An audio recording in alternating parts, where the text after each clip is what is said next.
사랑하는 성도 여러분, 오늘은 우리 창세기 14장 우리 1절에서 24절 말씀을 우리 함께 살펴보고자 합니다. 말씀이 참 길었죠. 이제 무슨 내용인지 좀 이제 이해가 되셨나요? 조금 감사합니다. 오늘 말씀을 좀 구체적으로 살펴보면서 오늘 우리가 주셨던 그 말씀이 무엇인지에 대해서 함께 좀 더 살펴보겠습니다. 우리가 지난주까지 어떤 내용을 살펴봤었죠? 아브라함과 롯이 애굽을 떠나서 가나안 땅으로 돌아오게 되었죠. 그리고 가나안 땅으로 돌아왔을 때 아브라함과 롯의 문제가 발생했어요. 땅이 좁았죠. 그래서 아브라함과 롯이 서로 갈라졌다라는 게 지난주 말씀이었습니다. 그 갈라짐 속에서 아브라함은요, 그리스도 안에서 자라감이 무엇인지, 성숙함이 무엇인지를 우리에게 보여주었죠. 반면에 아브라함과 동일한 하나님의 은혜를 경험했음에도 불구하고 자라감이 전혀 없었던 누구의 모습? 롯의 모습도 우리가 살펴보았습니다. 그래서 하나님께서는요, 이 아브라함에게 자라감의 은혜뿐만 주신 것이 아니라 정말로 요단 땅이 아닌 그 남겨진 땅, 어떻게 보면 요단보다도 더 못한 땅, 그 땅을 향해 아브라함에게 뭐라고 말씀하시면 그 티끌이 내 자손이 될 것이다 라고 말씀하시면서 하나님께서 그 아브라함에게 한 번 더 개입하셔서 은혜를 보게 하셨다라는 거예요. 그래서 아브라함에게는 그 티끌이 곧 은혜의 요소였고 곧 아브라함이 또 하나님을 예배하게 되었다라는 거죠. 그래서 하나님께서 만들어 가신 아름다운 선순환이 그 아브라함에게 있었다라는 거였다는 게 우리 지난주까지 살펴보았던 말씀이었습니다. 그리고 오늘 말씀은 무엇이냐? 롯이 실제로 요단 동편을 바라보고 어딜 떠나요? 소돔으로 이동하게 되는 거예요. 그리고 소돔 땅에 이르러서 일어났던 또 하나의 전쟁을 기록하는 것이 오늘 우리가 읽었던 창세기 14장의 말씀입니다. 그래서요, 오늘 이 창세기 14장의 말씀을 우리가 좀 읽어보면요, 좀 어려운 내용들이 실제로 있어요. 그러니까 갑자기 전쟁이 등장하고요. 또 그 전쟁 속에서 무엇을 이야기하는지가 좀 모아야 하는 부분도 조금 있고요. 더 나아가서 되게 미스터리한 한 인물이 등장합니다. 바로 멜기세덱이라는 인물이에요. 참 논란도 많고 참 이야기가 많은 인물이 이 멜기세덱입니다. 성경에서는 멜기세덱이 잘 등장하지 않아요. 오늘 말씀에서 한번 등장하고 구약에서는 시편 110편에 한번 등장하고요. 또 히브리서 말씀에 등장하는 게 끝입니다. 그리고 이 인물에 대해서 자세히 소개하고 있지도 않습니다. 그래서 어떻게 보면 매우 좀 이제 어려운 말씀이지만 그럼에도 불구하고 하나님께서 이 말씀을 우리에게 주셨다는 것은 특별한 이유가 있다. 그래서 오늘 그 말씀을 주신 이유가 무엇인지를 함께 좀 살펴보면서요, 또 말씀 가운데 하나님의 뜻을 발견하는 시간 되기를 간절히 소망합니다. 아멘. 자, 오늘 우리가 살펴볼 이 창세기 14장의 말씀을요, 크게 세 부분으로 좀 나눌 수 있을 것 같아요. 첫 번째는요, 이 동방의 4명의 왕들과 서방의 왕들과 그 도시들의 왕들과의 전쟁을 기록하는 그 기록입니다. 이게 첫 번째 큰 구조인 것 같아요. 두 번의 전쟁이 기록이 돼요. 첫 번째 전쟁과 두 번째 전쟁. 이게 첫 번째고요. 두 번째는 어떤 내용이 기록이 되어지냐? 이 첫 번째과 두 번째 전쟁으로 인해서 조카 롯이 이제 포로로 붙잡혀가죠. 그래서 아브라함이 그 롯을 구하기 위해서 이 동방의 4 왕들과 전쟁을 일으키는 두 번째 사건이 등장합니다. 이게 두 번째 장면이에요. 그리고 세 번째 장면은 무엇이냐? 그 전쟁에서 승리하고 돌아온 그 아브라함을 맞이하는 두 인물을 소개합니다. 그게 살렘 왕 멜기세덱과 소돔 왕의 이야기예요. 그래서 이 세 개의 구조로 이제 이루어지는데요. 한번 하나씩 좀 살펴보도록 하겠습니다. 첫 번째는요, 우리 14장 1절과 12절에 기록되어져 있는 첫 번째 구조입니다. 뭐냐면요, 이 이야기는요, 동방의 왕들과 서방의 왕들의 이 전쟁이 기록되어져 있어요. 총 두 번의 전쟁이에요. 첫 번째 전쟁은요, 1절과 4절에 기록되어져 있습니다. 여기에서는 엘람 왕 이 그돌라오메를 주축으로 한 동방의 4명의 왕들과 5개의 도시의 왕들의 전투를 소개합니다. 그리고 그 전쟁의 결과가 서방의 왕들이 동방의 왕들을 12년 동안 섬기는 것으로 결론났다라고 이야기해요. 그러니까 되게 짧게 소개하고 있어요. 그게 14장 4절 말씀인데요. 이렇게 이야기합니다. 이들이 12년 동안 그돌라오메를 섬기다가 제13년에 배반한지라. 그러니까 1차 전쟁으로 인해서 이 서방의 왕들이 동방의 왕들을 섬겼다라는 거예요. 몇 년 동안? 12년 동안. 그러다가 13년에 이제 배반했다라는 거죠. 그래서 1차 전쟁의 결과와 그 이후에 나타나는 두 번째 전쟁의 시작을 보여주는 게 이 14장 4절의 말씀인 거예요. 이 짧은 이 소개로 우리가 알 수 있는 사실은 무엇이냐면요, 이 동방 왕들이 가진 힘이 실로 컸다라는 거죠. 그러니까 전투력이 셌다라는 거예요. 반면에 이 서방에 있는 이 도시들의 그 왕들은요, 그보다 힘이 약했다라는 거고 12년의 시간 동안 억압받았다라는 것을 우리가 알 수 있다라는 거예요. 그리고 그 억압을 못 이기고 13년째 배반했죠. 그리고 이제 두 번째 전쟁이 기록되어지는 게 5절과 12절의 내용입니다. 5절부터 12절의 내용이에요. 그래서 5절에요. 이렇게 이야기합니다. 어떻게 이야기하냐면 이렇게 이야기해요. 제14년에 그돌라오멜과 그와 함께한 왕들이 나와서 아스드롯 가르나임에서 르바 족속을, 함에서 수스 족속을, 사회 기랴다임에서 엠 족속을 치고, 또 6절이요. 호리 족속을 그 산 세일에서 쳐서 광야 근방 엘바란까지 이르렀으며, 7절이요. 그들이 돌이켜 엠미스밭 곧 가데스에 이르러 아멜렉 족속의 온 땅과 하사손담 아래 사는 아마리 족속을 친지라라고 이야기해요. 그러니까 이 동방의 왕들과 서방의 왕들의 전쟁이 일어났다라는 거예요. 근데 여기서 등장하는 이 서방의 왕들은요, 앞서 이야기했던 소돔 왕, 고모라 왕, 이 왕들이 아니고 또 다른 이 서방의 왕들이었어요. 근데 그들과 전쟁 속에서도요, 이 엘람 왕 그돌라오멜을 주축으로 한 그 4명의 왕들은요 승리했다라는 거예요. 그러니까 우세를 갖고 있었다라는 거죠. 그래서 이런 상황 속에서 또한 동방의 내왕과 대적을 이루는 또 다른 왕들이 등장하는데, 그 왕들이 누구냐면 우리가 읽었던 소돔과 고모라 왕들의 그 5명의 왕들이에요. 그게 8절부터 이야기입니다. 8절을 이렇게 이야기해요. 소돔 왕과 고모라 왕과 아드마 왕과 스보임 왕과 벨라고 수알 왕이 나왔다. 그리고 그들과 전쟁을 하기 위하여 진을 쳤다라는 거예요. 그리고 9절에 뭐라고 이야기하냐면 이렇게 이야기합니다. 9절에 엘람 왕 그돌라오멜과 고임 왕 디달과 시날 왕 아므라벨과 엘사라 왕 아리옥이 그 5왕과 맞선다. 그러니까 동방 왕과 서방 왕이 서로의 맞싸움, 서로의 전쟁이 시작되었다라는 것을 이제 보여주고 있다라는 거죠. 두 번째 전쟁이에요. 여러분, 근데 이 전쟁 가운데 누가 이길까요? 누가 힘이 강해요? 앞서 얘기한 것처럼 이 동방의 왕들이 강했다라는 거예요. 그래서 이 14장 11절과 12절에는요, 이 전쟁을 이렇게 소개합니다. 내 왕이 소돔과 고모라의 모든 재물과 양식을 빼앗아가고, 12절이요. 소돔에 거주하는 아브라함의 조카 롯도 사로잡고 그 재물까지 노략하여 갔더라라고 이야기합니다. 재물을 노략했다라는 거예요. 재물까지 다 뺏어갔다라는 거죠. 여러분, 여기까지가요, 지금 아브라함과 롯이 현재 경험하고 있는 전쟁인 거예요. 전쟁. 지금 성경이 소개하고 있는 전쟁이 이와 같은 내용이라는 거죠. 여기까지 우리가 성경의 말씀을 통해서 알 수 있는 정보들이 몇 가지가 있습니다. 뭐냐면요, 첫 번째는 이 동방의 나라들이 강하다라는 거예요. 그들의 전투력, 그들의 군사력이 실로 강하다라는 거죠. 그리고 둘째로는요, 롯이 현재 머물고 있는 소돔이라는 나라의 상황인 거예요. 그 나라가요, 좋지 않은 거예요. 그 나라의 상황이 지금 어려운 거죠. 그 전쟁으로 인해서 모든 것들을 다 빼앗긴 상황이라는 거예요. 그리고 세 번째, 롯의 상황을 또 묘사하고 있습니다. 롯은요, 뭐가 됐냐면 전쟁 포로가 됩니다. 그리고 자기의 모든 재물을 다 빼앗겨 버린 거예요.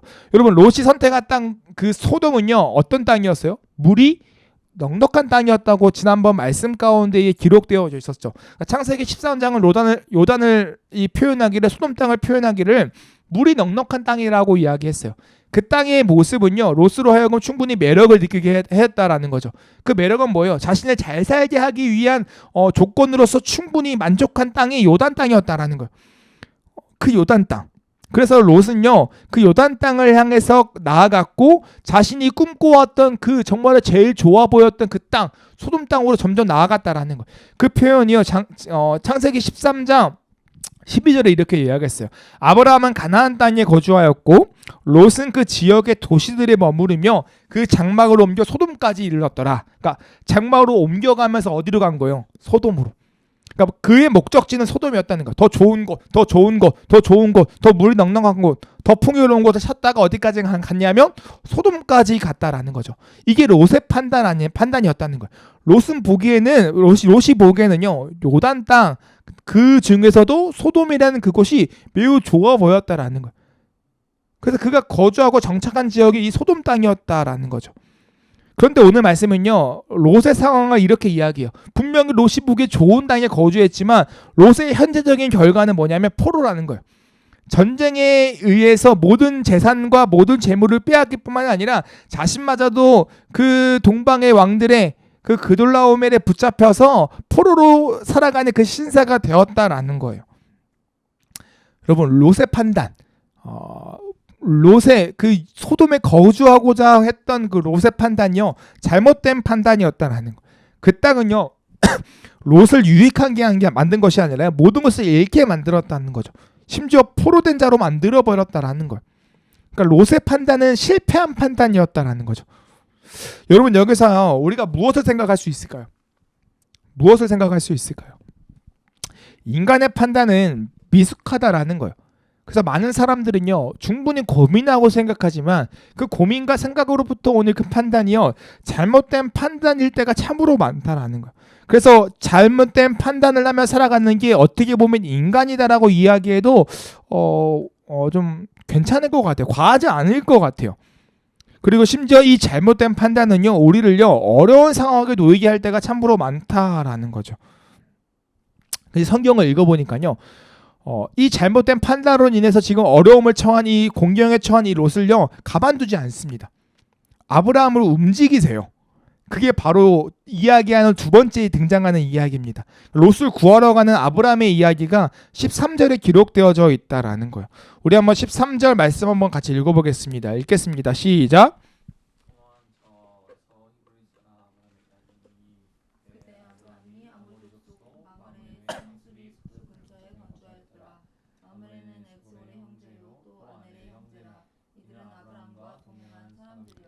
아멘. 자, 이 두 번째 전쟁으로 인해서 이 소돔왕에 있는 그 동방의 서방의 왕들이 다 패하죠. 아브라함의 조카 롯이 잡혀갑니다. 그런 소식을요 어떤 사람이 도망쳐 와서요 아브라함에게 전하는 거예요. 근데 그때 이 아브라함에게 전할 때 아브라함을 어떻게 표현하냐면 히브리 사람이다라고 표현합니다. 히브리 사람. 여러분 이 히브리 사람이라는 이 표현에는요 여러 가지 의견들이 있어요. 그 중에 하나의 의견은요 성경에서 이 히브리어 단어는요 주로 민족을 가리키는 말로 사용되어진다라는 거예요. 그렇게 지금 아브라함을 향해 히브리라고 이야기하는 것은요 가나안 땅에 거주하고는 있는 아브라함을요 이미 가나안 땅에 거주하고 있는 다른 민족들과 구별되어져서 이야기하고 있다라는 거예요. 그러니까 아브라함은 다른 민족인 거예요. 같이 가나안 땅에 거주한다고 할지라도 아브라함은 다른 민족임을 표현하고 있다라는 거죠. 실제로 그래서요 이런 구분 속에서 성경은요 아브라함과 동맹한 자들이 있음을 같이 이야기하고 있는 거예요. 그게요 누구냐면 마므레와 에스골과 아넬이라는 사람인 거죠. 그러니까 아브라함과 함께 거주하고 있지만 가나안 땅에 함께 거주하고 있지만 누가요? 마므레와 에스골과 아넬이 함께 거주하고 있지만 아브라함은 그들과 같은 자가 아니라 구별된 자 히브리 사람이었다라고 성경은 지금 의도적으로 이야기하고 있다라는 거예요. 그리고 이러한 상황 속에서 아브라함은 조카 롯에 대한 소식을 듣자마자 군사로 움직입니다. 그게 14절 말씀이에요. 14절에 이렇게 이야기해요. 아브라함이 그의 조카가 사로잡혔음을 듣고 집에서 길리고 훈련된 자 318명을 거느리고 단까지 쫓아가서 라고 이야기합니다. 여러분 여기서요 318명을 거느렸대요. 이 거느리다라는 무슨 말이냐면 소집했다라는 거예요. 여러분 집에서 훈련된 자 군사 318명을 소집했다라는 거죠. 여러분 여기서 318명을 소집했다는 것은요 무슨 말이냐면 이 318명이 아브라함에게 속해 있었지만 그 속해 있는 그 318명이 아브라함의 출생은 아니라는 거죠. 그러니까 아브라함의 자녀는 아니라는 거예요. 무슨 말이냐면 아브라함에게 속하게 된 구성원들을 이야기한다라는 거. 그러니까 어떻게 보면 아브라함은요 아브라함과 함께하는 그 집단이 날로 커졌다라는 건데 그 커짐이 자손들로 인해서 커진 것이 아니라 아브라함에게 속하여지는 그 종된 자 구성원들이 점점 늘어났다라는 것을 보여준다라는 거예요. 그러니까 아브라함의 이 집단적인 어떤 강인함이 점점 커졌다라는 거죠. 애를 많이 낳아서 커진 것이 아니라 아브라함에게 속하게 된 어떠한 사람들이 많아지게 되었다라는 거예요. 그러니까 롯과의 어때의 모습과는 전혀 다른 모습이죠. 롯은 어떻게 다 뺏기고 포로로 갔다면 아브라함은 그 집안이 더욱더 강성해져서 318명의 군사를 거느릴 수 있는 소집할 수 있는 강한 공동체를 이뤘다라는 거예요. 그리고 아브라함은 이 소집된 318명과 함께 어떻게 해요? 그 동방의 내왕들을 공격한다라는 거예요. 쳐들어간다라는 거죠. 그리고 승리해요. 15절 말씀이 이렇게 이야기해요. 그와 그의 가신들이 나뉘어 밤에 그들을 쳐부수고 다메섹 왼편 호박같이 쫓아갔다라는 거예요. 여러분 아브라함의 전술은 뭐냐면요. 밤에 기습적으로 공격하는 거였습니다. 왜 그랬을까? 많은 성경학자들이 주석에서 이야기하기를 아브라함의 힘이 강하게 되었긴 하지만 그럼에도 불구하고 이 동방의 이 네 왕들의 연합군과 비교했을 때는 터무니없이 부족한 군사였을 것이다 라고 이야기를 합니다. 그래서 아브라함은 전략적으로 밤에 기습하는 거예요. 전략적으로 밤에 공격을 하는 거죠. 마치 이 모습이 기드온의 모습과 300명의 기드온의 용사가 싸웠던 모습과 유사하다라고 이야기하는 학자들도 있습니다. 어쨌든 아브라함이 강대해졌지만 이 군사적 규모를 따졌을 때 네 왕들의 이 연합군을 상대하기엔 역부족이었을 거고, 그럼에도 불구하고 아브라함은 그것을 머뭇거리지 않고 두려워하지 않고 고민하며 생각하며 전략적으로 밤에 기습하는 어떤 군사적 행위를 통해서 그들에게 그들을 쳐부숴줬다라고 성경은 기록하고 있다라는 거예요. 그리고 결론적으로 어떤 일들을 했느냐? 그들에게 빼앗겼던 수많은 재물과 잡혀있던 롯을 구출해냅니다. 그게 16절의 말씀이에요. 16절에 이렇게 이야기하는 거예요. 모든 빼앗겼던 재물과 자기의 조카 롯과 그의 재물과 또 부녀와 친척을 다 찾아왔다라고 이야기합니다. 여러분, 성경은요, 이 아브라함이 어떻게 얼마나 달라졌는지를 기록하고 있는 거예요. 정말로 많이 달라졌죠. 생각을 해볼게요. 아브라함이요, 가나안 땅에 있다가 가나안 땅의 기근이 위해서 어디로 피하죠? 애굽으로 피합니다. 여러분, 애굽으로 피신할 때 보였던 아브라함의 모습은요, 이와 같은 모습이 아니었어요. 애굽으로 갔을 때 두려워했습니다. 왜요? 애굽 사람들이 자신들을 해하면 어떻게 하지? 자신을 죽이면 어떡하지? 그 두려움이 아브라함에게 있었다라는 거예요. 그런데 지금 아브라함의 모습은 전혀 다릅니다. 한 부족의 족장으로서 얼마나 그 아브라함이 강인해졌는지를 잘 보여주고 있다라는 거예요. 그러니까 아브라함이 성장했다라는 거죠. 지난주에 이어서 아브라함의 성숙함이 보여진다라는 거예요. 마음의 여유, 마음의 넉넉함뿐만이 아니라 그 마음의 강인함까지도 아브라함에게 생겼다라는 거죠. 애굽으로 떠났을 때의 모습과 전혀 상반된 모습이 아브라함에게 있다라는 거예요. 사랑하는 성도 여러분, 그러면요, 우리 여기서 한번 생각해봤으면 좋겠습니다. 지금 롯의 상황과 아브라함의 상황이 전혀 다르잖아요. 롯의 모습과 아브라함의 모습이 전혀 다르잖아요. 먼저 롯이요, 포로로 끌려갔죠. 그러면 여기서 우리 한번 생각을 해볼게요. 롯이요, 처음부터 선택을 잘했으면, 그러니까 눈을 들어 요단을 보고 요단을 선택하는 것이 아니라 처음부터 선택을 잘했으면 롯은 포로로 끌려가지 않았을까요? 아니면 아브라함이 지금 전략적으로 잘 싸웠죠. 그러니까 318명이라는 강한 군사를 가지고 있었던 건 사실이에요. 그러나 그 군사가 그 4명의 왕들의 연합부가 싸우기에는 역부족했다라고 말씀드렸죠. 그래서 아브라함은 고민하고 생각해서 전략적으로 밤에 기습하는 작전을 통해서 그들과 전쟁에서 싸워 이겼죠. 여러분, 그러면 아브라함이 전략을 잘 선택해서 그래서 그 전쟁에서 이길 수 있었던 것일까요? 여러분, 두 가지 질문의 답은 무엇일까요? 일반적으로는 그랬을 것 같아요 라고 이야기할 수 있겠지만 저는 아니라고 생각합니다. 그러니까 무슨 말이냐면요, 롯이 좀 더 잘 선택했느냐 선택하지 않느냐가 중요한 것이 아니라는 거예요. 그러니까 아브라함이 전략을 잘 짰느냐 잘 짜지 않느냐가 중요한 것이 아니라는 거죠. 왜냐하면 상황을 바꾸는 것은 그들의 능력의 여부가 아니라는 거예요. 상황을 변하게 만드는 것은요, 그들의 어떤 능력 때문이 아니라는 거죠. 성경이 이야기하는 것은 무엇이냐면요, 롯이 실패한 이유가 무엇이고 아브라함이 성공한 이유가 무엇이냐면요, 하나님의 은혜에 있다라는 거예요. 결정적 차이는 하나님의 개입하심이고 하나님의 은혜라는 거죠. 여러분, 그렇다고 해서 인간이 고민할 필요가 없습니다. 인간이 잘 선택할 필요가 없습니다. 전략을 잘 짤 필요가 없습니다. 이것을 이야기하는 것이 아닙니다. 그러니까 그 어떤 노력을 할 필요가 없습니다라는 것을 이야기하는 것이 아니에요.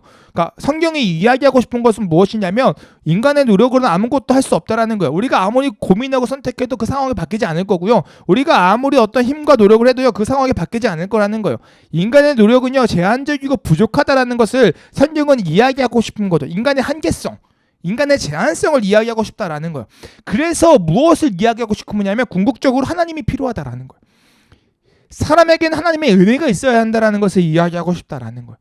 그래서 그 은혜가 이길 수 없는 전쟁에서 승리하게 하고요, 그 은혜가 있기에 포로로 잡혀간 롯이지만 자유를 누릴 수 있게 되었다라는 것을 이야기하고 싶다라는 거예요. 성경은 이것을 뭐라고 이야기하냐면 복음이라고 이야기합니다. 복음.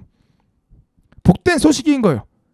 이게 오늘 말씀에서는 창세기 14장 안에서는 이렇게 기록되어져 있지만 성경을 구약을 넘어 신약까지 바라보면 그것이 누구로부터 우리에게 찾아오냐? 바로 예수 그리스도로부터 찾아온 거죠. 예수님께서 이 땅에 왜 오셨을까요? 인간의 의지가 필요 없다라는 것을 보여주기 위해서가 아니에요. 인간의 의지가 필요하죠. 인간이 열심히 살아야죠. 그러나 인간의 의지로만으로는 그 죄의 전쟁에서 승리할 수 없다라는 거예요. 인간의 의지로만은 그 죽음의 문제를 해결할 수 없다라는 거죠. 그래서 그리스도께서 이 땅에 오셔서 이길 수 없는 그 죄와의 그 사단과의 전쟁에서 승리를 우리에게 주시기 위해 오셨다라는 거죠. 그리고 실제로 승리하셔서 사단의 머리를 짓누르신다라는 거예요. 또 포로된 우리들에게 실제로 찾아보셔서 참된 자유를 선포하시고 자유를 주셨다라는 거죠. 그래서 우리는 어떻게 돼요? 죄에서 자유함을 누리는 거죠. 이것이 예수님께서 이 땅에 오신 이유라는 거예요. 이것이 복음이라는 거죠. 동일하게 오늘 롯과 아브라함도요, 자유를 주시는 그 하나님의 은혜를 누리고 있다라는 거예요. 그 하나님을 모르는 이방과의 전쟁, 어떻게 보면 사단과의 전쟁, 그 죄와의 전쟁에서 승리하게 하신 하나님의 은혜를 누리고 있는 아브라함, 또한 그 포로된 자에서 자유를 누리게 하시는 그 하나님의 은혜를 누리고 있는 롯, 그것을 경험하고 있는 게 지금 아브라함과 롯이라는 거예요. 여러분, 오늘 말씀 우리에게 이야기하는 건 분명합니다. 성경은 지금 이 잘못된 선택으로 인하여 어려움에 빠진 롯을 구하시는 그 하나님의 은혜를 이야기하는 거고요. 더 나아가 동시에 하나님의 은혜로 정말로 강력한 군대를 가졌던 그 동방의 왕들과의 전투에서 승리하게 하신 하나님의 은혜를 보여주고 계신다라는 거예요. 인간의 판단은 제한적이고 잘못될 수밖에 없습니다. 그리고 인간은요, 자신보다 강한 존재와 맞닥뜨릴 수밖에 없어요. 지금은 제일 강한 것 같잖아요. 우리가 제일 잘 나가는 것 같을 때가 있잖아요. 그 누구도 나를 막을 수 없을 것처럼 느껴질 때가 있잖아요. 그런데 그러지 않아요. 정말로 뛰는 놈 위에 나는 놈이 있다고. 여러분, 세상은 강한 사람들이, 잘 나가는 사람들이 얼마나 많은지 모르겠습니다. 인간은요, 스스로 무언가를 완벽하게 이루며 살아갈 수 없어요. 인간은요, 스스로 뭔가 완전해질 수 없어요. 실로 지금 잘 나가는 것처럼 보이잖아요. 10년 뒤도 다를걸요. 영원할 수 없다라는 거예요. 그렇게 인간은요, 절대적인 존재에 대한 도움이 필요하다라는 거예요. 은혜가 필요하다라는 거예요. 성경은 계속해서 이야기하는 게 무엇이냐면 인간의 불완전함이에요. 인간은 너무나 약하고 너무나 부족한 존재임을 계속적으로 이야기해요. 그래서 누가 필요하다? 하나님이 필요하다. 그래서 이 땅 가운데 예수 그리스도가 오셨다라는 것을 계속 이야기한다라는 거예요. 그리스도께서 오셔서 실패한 인간, 불완전한 인간을 위해서 구속자가 되어주셨다라고 이야기하고 있다라는 거죠. 늘 잘못된 선택을 하며 살아가는 인간에게 참된 길이 되어주셨고 늘 패배하며 살아가는 인간들을 위해서 승리자가 되어주셨다라고 성경은 이야기한다라는 거. 인간은 오직 하나님의 은혜로 살아갈 수밖에 없는 존재다라는 것을 보여주고 있다라는 거죠. 이게 두 번째까지의 이야기입니다. 그리고 이어서 다음에서 나오는 이야기가 무엇이냐면 전쟁에서 승리하여 돌아오는 그 아브라함을 맞이하는 그 살렘왕 멜기세덱과 이 소돔 왕 베라에 대한 이야기를 소개하고 있습니다. 여러분, 여기서 성경은요, 일부러 그 아브라함을 맞이하는 그 살렘왕 멜기세덱의 모습과 그 다음에 이 소아랑 베라의 모습을 대조하면서 우리에게 이야기하고 있어요. 그러니까 대조해서 보여준다라는 거예요. 창세기 14장 18절에요. 살렘왕 멜기세덱이 아브라함을 어떻게 맞이하는지를 보여줍니다. 한번 18절 한번 읽어보겠습니다. 같이 읽겠습니다. 시작. 살렘왕 멜기세덱이 떡과 포도주를 가지고 나왔으니 그는 지극히 높으신 하나님의 제사장이었더라. 그리고 아브라함을 어떻게 하냐면 축복합니다. 그게 19절 말씀이에요.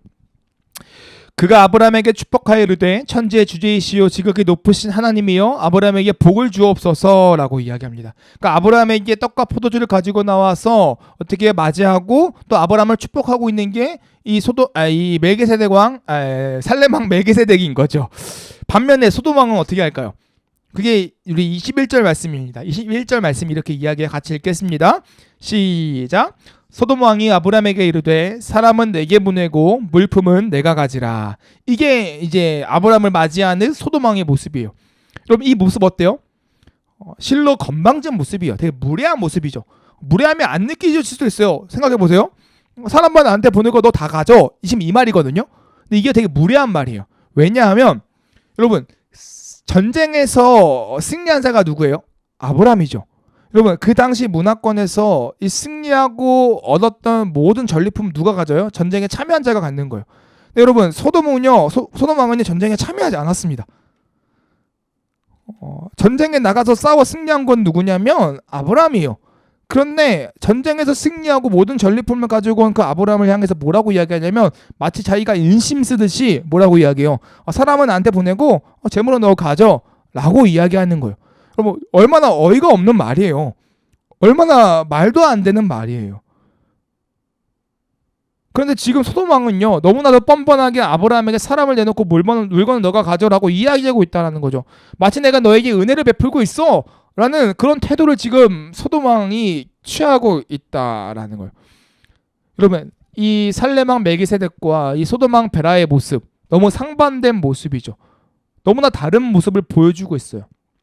그래서 그런지 아브라함도요 다르게 반응합니다. 살렘왕 멜기세덱을 향한 아브라함의 반응과 이 소돔왕 이 베라를 향한 아브라함의 반응이요 전혀 달라요. 먼저 이 멜기세덱에서는 이렇게 반응해요. 우리 20절 말씀인데요. 너희 대적을 내 손에 붙이신 지극히 높으신 하나님을 찬송할지로다 하매 아브라함이 그 얻은 것에서 10분의 1을 멜기세덱에게 주었더라. 아멘. 먼저 아브라함은요 하나님을 찬양합니다. 그리고 나서 어떻게 해요? 이 전리품 얻은 것에서 10분의 1 우리가 흔히 이야기하는 11조죠. 11조를 어떻게 해요? 멜기세덱에게 주었다라고 이야기해요. 자 여러분 여기서 이제 어려운 주제가 나옵니다. 멜기세덱이라는 그 인물이 정보가 많이 없다라고 말씀을 드렸죠. 그러니까 진짜 많이 없어요. 쉽지 않습니다. 그리고 여기서 등장하고 끝나요. 그래서 이 인물을 어떻게 해석하기가 쉽지 않은 건 사실입니다. 그래서 수많은 이단들이요 이 인물을 가지고 좀 사기를 치는 경우가 있어요. 많아요. 근데 여러분 우리가 이 성경을 좀 있는 그대로 좀 해석했으면 좋겠어요. 이 멜기세덱 인물을 오늘 본문에서는 뭐라고 소개하고 있죠? 살렘의 왕이다라고 먼저 소개하고 있고 또요 하나님의 제사장이다라고 이야기했어요. 여러분 여기서 우리는 어디에 먼저 좀 시선을 뒀으면 좋겠냐면 이 멜기세덱이라는 인물이 하나님의 제사장이다라는 그 사실에 좀 시선을 두었으면 좋겠습니다. 하나님의 제사장. 여러분 하나님의 제사장이라는 것은 하나님께 나아갈 수 있는 자라는 거예요. 그렇죠? 그러면 하나님께 나아갈 수 있는 자라는 것은요 그가 섬기는 하나님이 어쨌든 존재한다라는 거죠. 있다라는 거예요. 그럼 우리가 그가 섬기는 그 하나님과 생각해 볼 것은요 여기서 지금 아브라함이 섬기고 있는 하나님이 과연 동일한 하나님일까라는 고민을 해봤으면 좋겠다라는 거예요. 멜기세덱은 하나님의 제사장이었어요. 여러분 아브라함도 하나님의 말씀을 따라 부름을 받아 살아가는 사명자로서 살아가고 있었죠. 어떻게 보면 그 당시에 또 다른 제사장이었어요.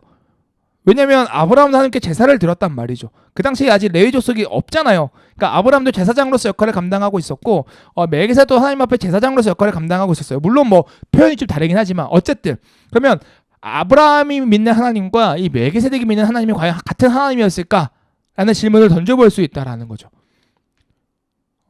여기서 답을 드릴게요. 동일한 하나님이었다라고 우리는 생각하는 게 맞다라는 거예요. 그리고 심지어 어떤 학자들은요, 이 멜기세덱이라는 인물을 소개할 때 누구라고 이야기하냐면요, 셈이라고 이야기하는 사람도 있습니다. 노의 아들 누가 있었죠? 셈이 있었죠.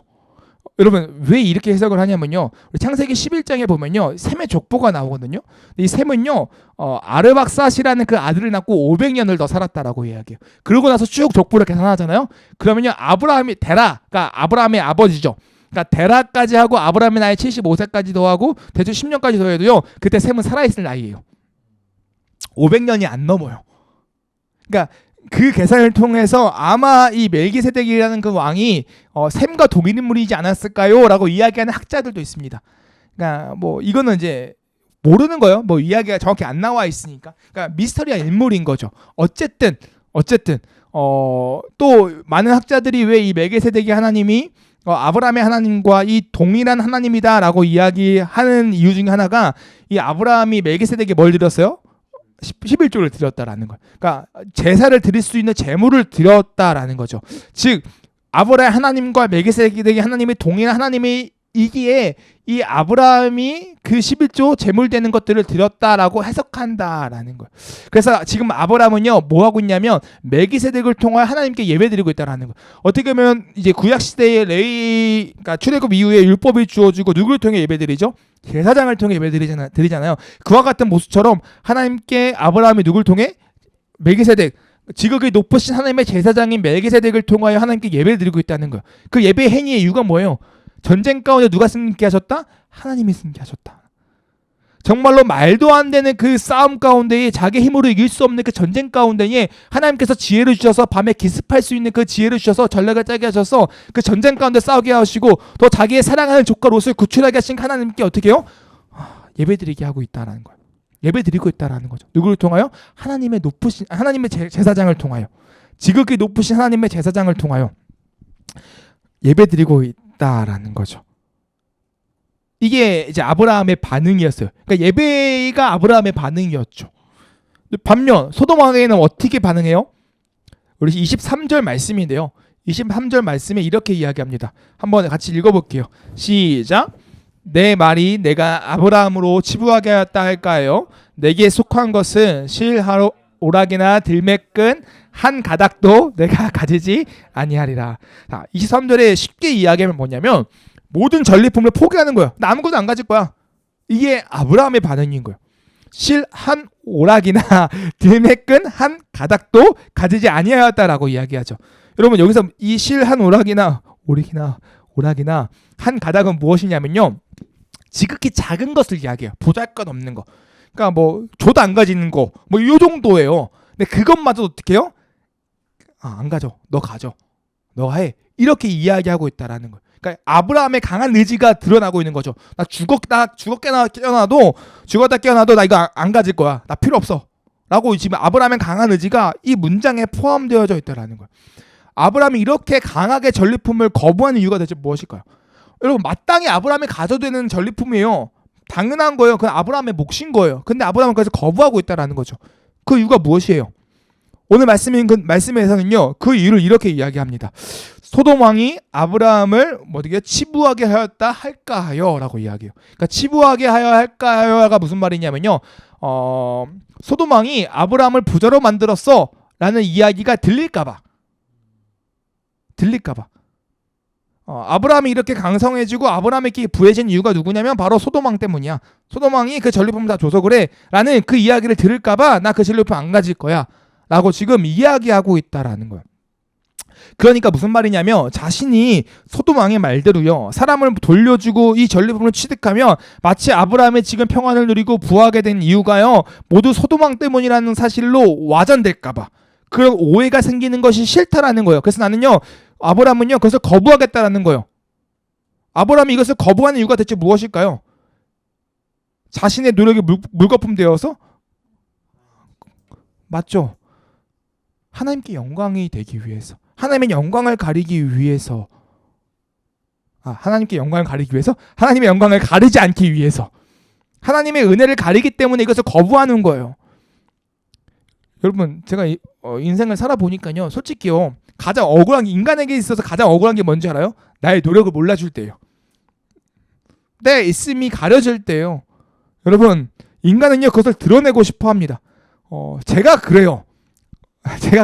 사랑하는 사람들에게 더더욱 그런 것 같아요. 날 모르는 사람들에게는 굳이 저를 드러내고 싶지 않아요. 내 애씀과 노력을 몰라줘도 괜찮은데 내가 사랑하는 사람 제 아내는요. 제 애씀을 좀 알아줬으면 좋겠는 거예요.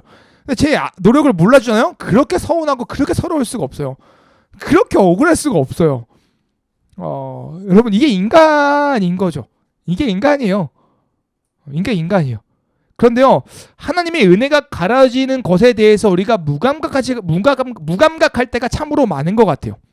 그런데 아브라함은 그것을 경계하고 있다라는 거예요. 아브라함은 그렇지 않다라는 거죠.